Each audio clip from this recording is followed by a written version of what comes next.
Bonjour, Maxime Provencher, physiothérapeute à la clinique du PEPS. Aujourd'hui, on vous entretient sur la course à pied. Il fait beau dehors, les gens sont en quarantaine, on veut garder la forme. Comment s'y prendre? Plusieurs d'entre vous décideront de commencer à courir. Par contre, il faut savoir quelques petits trucs avant de commencer. Vous êtes un coureur débutant, vous n'avez jamais couru, vous voyez votre voisin faire des 5 km, faites attention. Peut-être que si vous commencez avec un 5 voire un 10 km, vous allez peut-être avoir besoin de nos services plus tard. Pourquoi?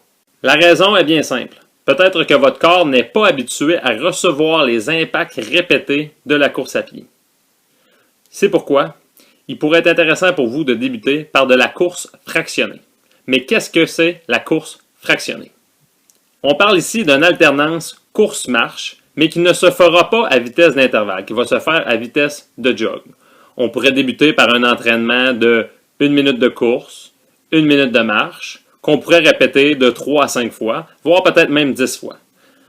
Nos amis les kinésiologues vont nous faire des capsules dans les jours suivants pour nous expliquer comment on pourrait commencer la course à pied.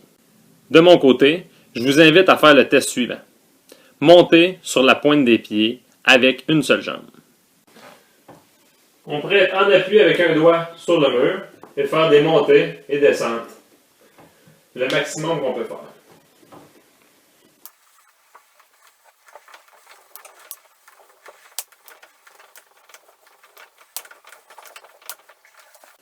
Évidemment, on met les deux jambes à l'épreuve une après l'autre. On essaie de faire le nombre de répétitions maximales. Les coureurs guéris seront probablement capables de faire une trentaine de répétitions. Si vous êtes seulement capable de faire 10 à 15 répétitions, c'est peut-être que vous avez besoin d'un peu de musculation. Je vous propose exactement cet exercice pour vous rendre plus fort. Entre-temps, débutez la course de façon très prudente. À bientôt!